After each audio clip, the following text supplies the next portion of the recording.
Graça e paz daquele que vive para todo sempre. Nós estamos falando da visão da igreja. Nós estamos abordando a vida da igreja primitiva. Nós falamos da palavra perseverar, explicamos o sentido, o significado dessa palavra em Atos 2:42.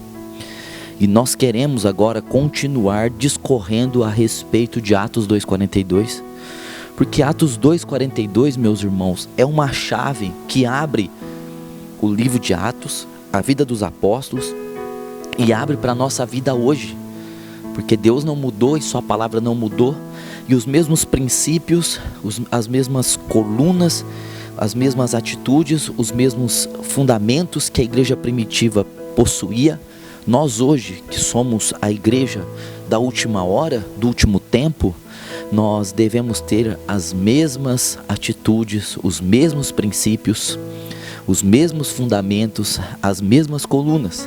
Então Atos 2:42 é as colunas falando com a gente, é os fundamentos, é as atitudes, é os princípios da igreja primitiva que o Espírito Santo colocou naquele povo e que tem que colocar em nós também, que nós, ao sermos ministrados pelo Espírito Santo, não faremos nada novo, nada de novidades. Ao contrário, o algo novo que nós precisamos é muito velho, é muito antigo. É a mesma vida do Espírito na igreja primitiva, é a vida do Espírito que nós precisamos ter hoje. Então veja, Atos 2:42 diz assim: e perseveravam, nós falamos a palavra perseverar, na doutrina dos apóstolos, primeiro pilar, primeiro fundamento, primeira atitude, na comunhão, segunda, no partir do pão e nas orações. Veja, portanto, que são 4 pilares, e eles perseveravam ansiosamente, compareciam assiduamente à doutrina dos apóstolos, à comunhão, o partir do pão e as orações. Mas olha só, doutrina dos apóstolos. É um pouco disso que eu quero falar agora, a respeito da doutrina dos apóstolos. Em primeiro lugar, nós precisamos entender o que não é doutrina.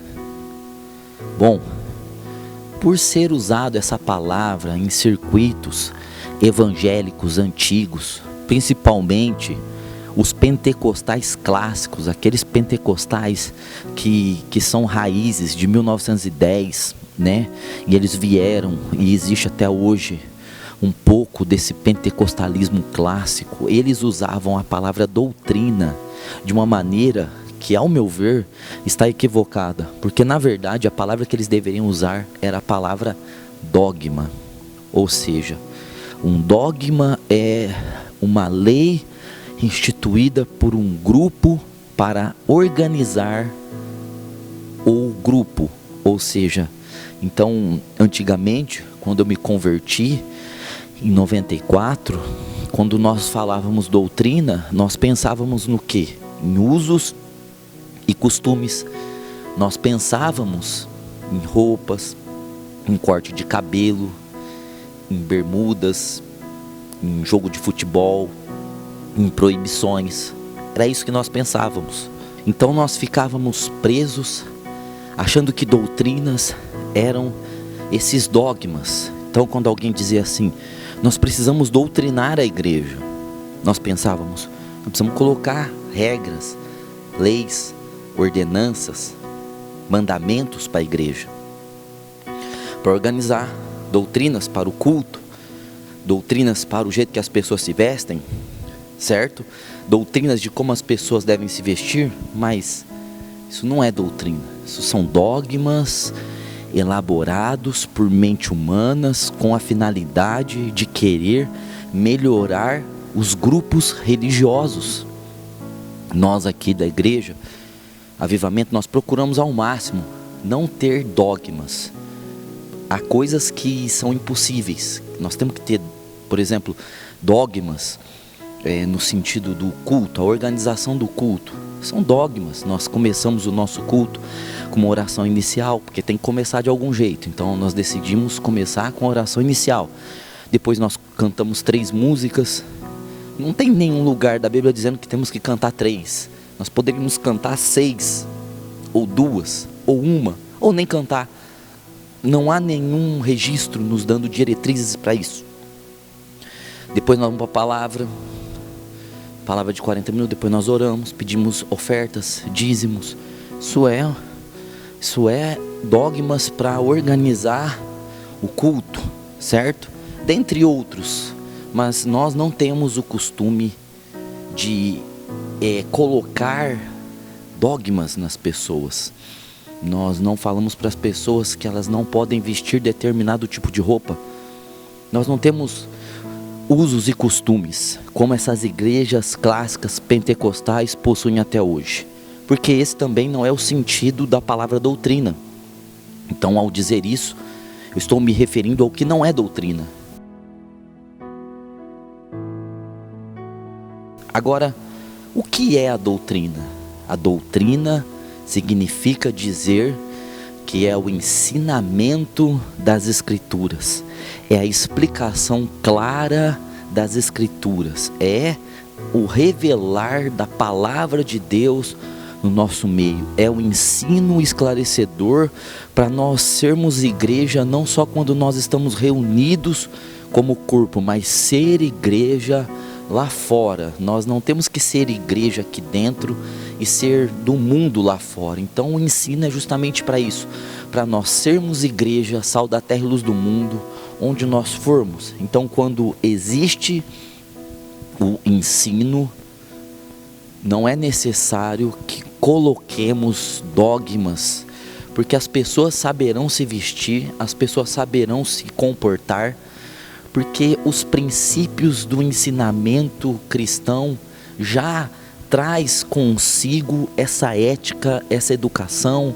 essa postura, essa conveniência de como vivermos aqui dentro da igreja, como corpo de Cristo, e como vivermos como igreja lá fora, no mundo, no corpo de Adão.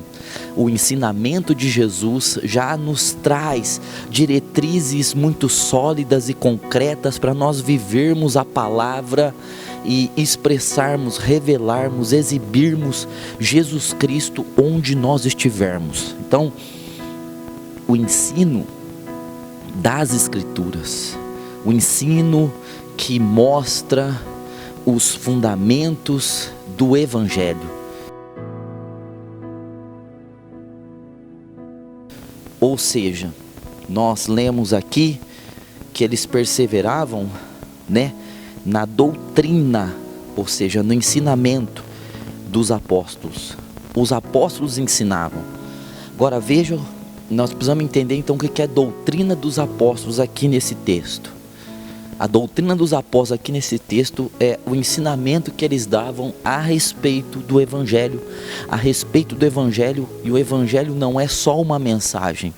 O Evangelho é uma pessoa. O Verbo se fez carne e habitou entre nós. O Evangelho é Jesus que tem uma mensagem. O espírito de profecia é o testemunho de Jesus Cristo.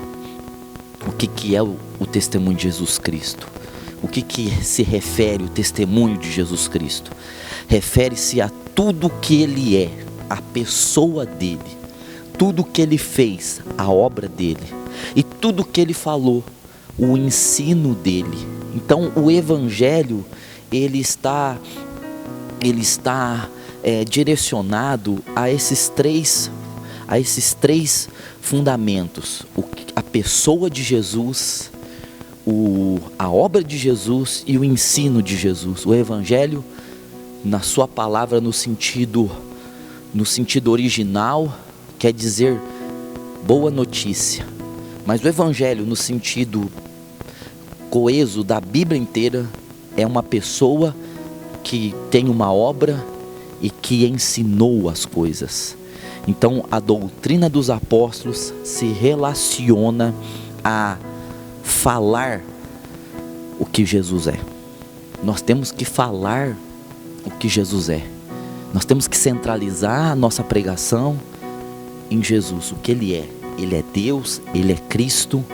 Nós temos que ensinar o que Ele é, o que a Bíblia diz dele, a pessoa dele antes dele encarnar, a pessoa dele encarnada, a pessoa dele ressuscitada, a pessoa dele glorificada, a pessoa dele como Salvador, a pessoa dele como Senhor, os títulos que a Bíblia apresenta dele, mostrando ele sendo o bom pastor, a porta, ele sendo a luz, ele sendo a água, a fonte de águas vivas, ele sendo o eu sou.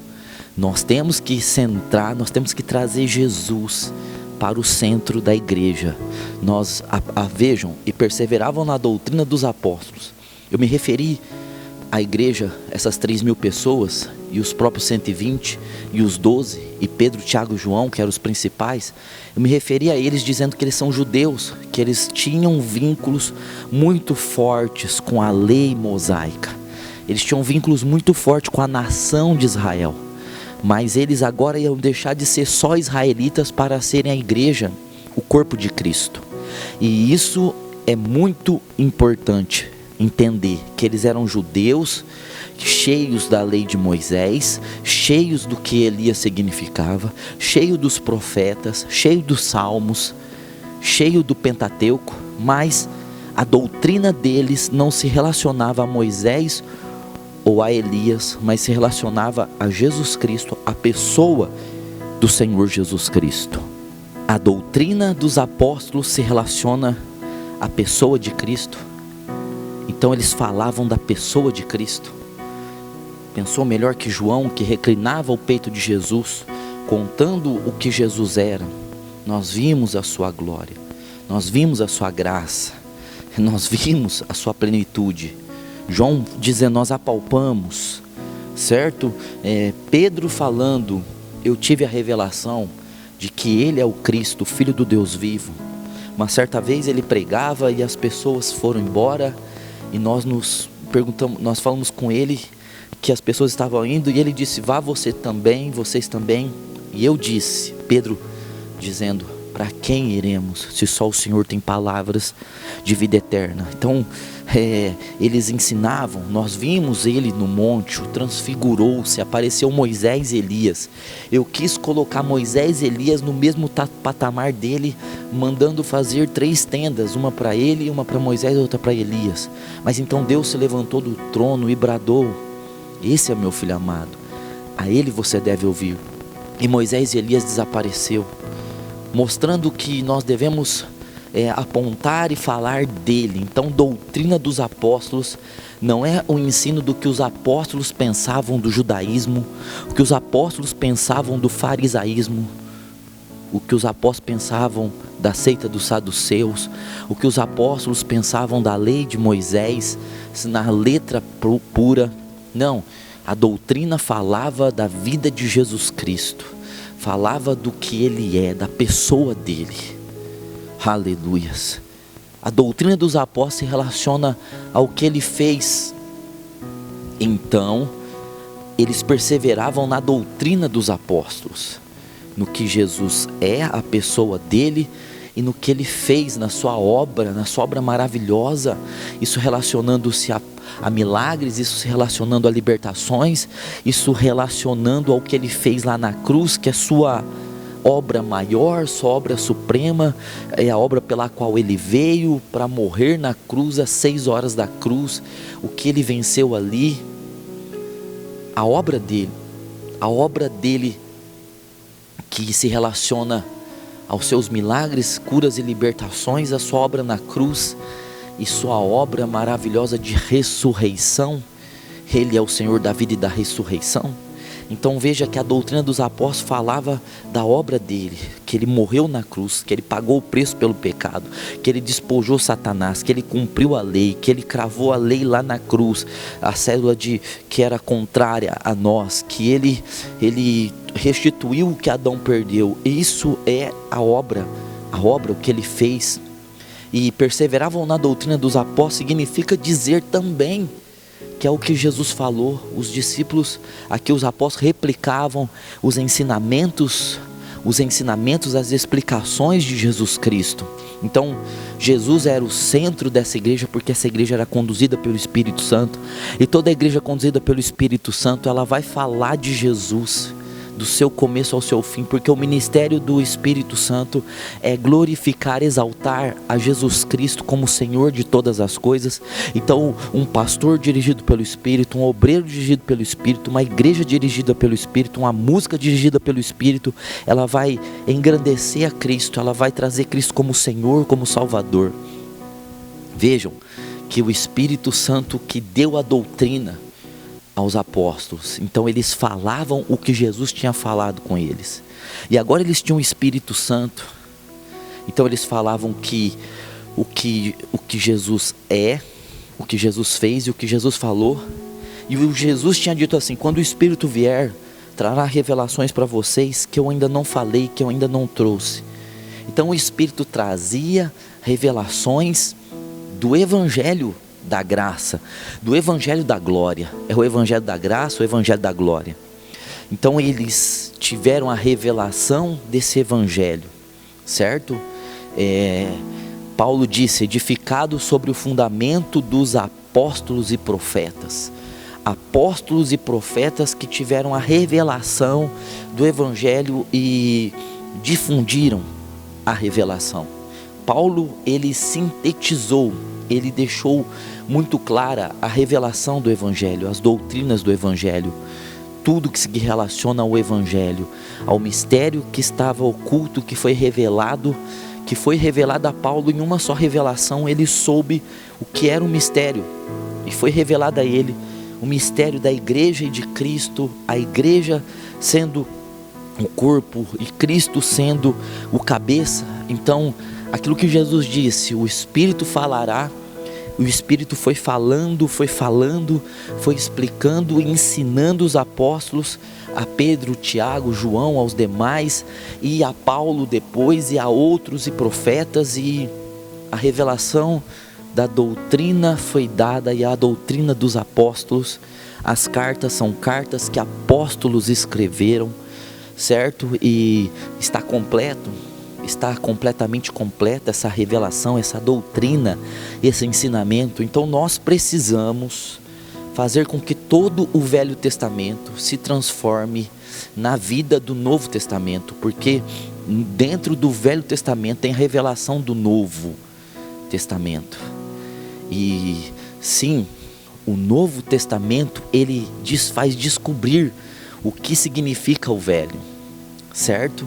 Ou seja, é explicado, o Velho Testamento é explicado pelo Novo. Então nós não podemos pregar Moisés, só Moisés. Nós precisamos ver a obra de Cristo em Moisés, nós precisamos ver a obra de Cristo em tudo. Nós precisamos concluir que tudo aponta para Jesus, que tudo no Antigo Testamento são sombras que apontam a realidade. Essa realidade é Cristo.